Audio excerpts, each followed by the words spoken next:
চেহারায় নূর বা আভা বৃদ্ধি করা একজন মুমিনের অন্তরের পবিত্রতার প্রতিচ্ছবি। আর এই নূর সহজে আসে না, বরং কিছু নির্দিষ্ট আমল বা কাজের মাধ্যমে আল্লাহ তাআলা বান্দার অন্তর ও চেহারায় নূর দান করেন। সর্বপ্রথম এবং সবচেয়ে বড় আমল হচ্ছে 5 ওয়াক্ত নামাজ ঠিক মতো আদায় করা। কারণ নামাজ শুধু দুনিয়ার শান্তি নয়, বরং নামাজ মানুষকে অশ্লীলতা ও মন্দ কাজ থেকে দূরে রাখে। আল্লাহ বলেন, নিশ্চয়ই নামাজ মানুষকে অশ্লীলতা ও মন্দ কাজ থেকে বিরত রাখে। যখন মানুষ নামাজে স্থায়ী হয়, তখন তার অন্তর পরিশুদ্ধ হয়, আর অন্তরের পরিশুদ্ধতা সরাসরি চেহারায় ফুটে ওঠে, যার কারণে মুখমণ্ডলে নূরের ছাপ সৃষ্টি হয়। দ্বিতীয় গুরুত্বপূর্ণ আমল হচ্ছে তাহাজ্জুদের নামাজ। গভীর রাতে যখন দুনিয়া ঘুমায়, তখন বান্দা যখন আল্লাহর দরবারে দাঁড়িয়ে কাঁদে, মাফ চায়, নিজের গুনাহের জন্য লজ্জিত হয়, তখন আল্লাহ সেই বান্দার অন্তরকে পরিশুদ্ধ করেন এবং তার চেহারায় আভা ও নূর দান করেন। রাসূল সাল্লাল্লাহু আলাইহি ওয়াসাল্লাম বলেছেন, তোমরা তাহাজ্জুদের নামাজ আদায় করো, কারণ এটি পূর্ববর্তী নেককার লোকদের অভ্যাস ছিল। এর মাধ্যমে আল্লাহর নৈকট্য অর্জিত হয়, গুনাহমোচন হয়, দোষ দূর হয় এবং শরীরে ও চেহারায় নূর আসে। তৃতীয় গুরুত্বপূর্ণ আমল হচ্ছে সবসময় অজু অবস্থায় থাকার চেষ্টা করা। কারণ যারা অজু অবস্থায় থাকে, তাদের মুখে ও শরীরের বিভিন্ন অংশে কিয়ামতের দিন নূর থাকবে। তাদের মুখমণ্ডলে আলাদা উজ্জ্বলতা তৈরি হবে, যে কারণে সাহাবায়ে কেরাম ও ওলি আউলিয়ারা সবসময় অজু অবস্থায় থাকার চেষ্টা করতেন। এরপর সবচেয়ে মূল্যবান কাজ হচ্ছে কুরআন তিলাওয়াত করা।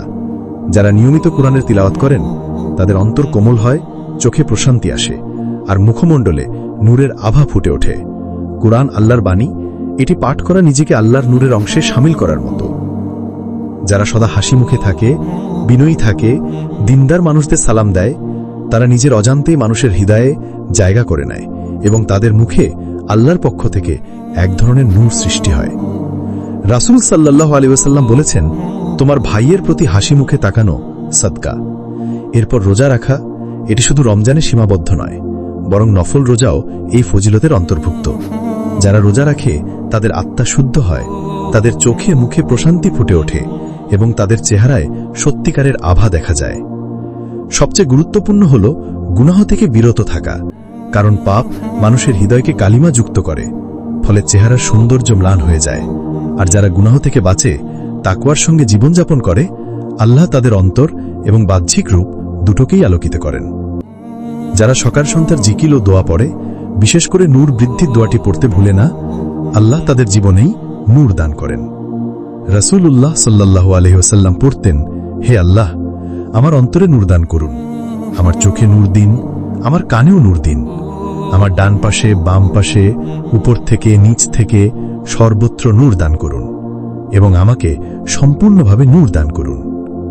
তাই যারা জীবনের প্রতিটি কাজে আল্লাহর ভয় রাখে, নিয়মিত নামাজ, তাহাজ্জুদ, কুরআন তিলাওয়াত, জিকির, দোয়া এবং পাপ থেকে বাঁচার চেষ্টা করে, তাদের চেহারায় নূর আল্লাহ নিজ হাতে দান করেন। আর এই নূরই আল্লাহর নৈকট্যের বড় আলামত।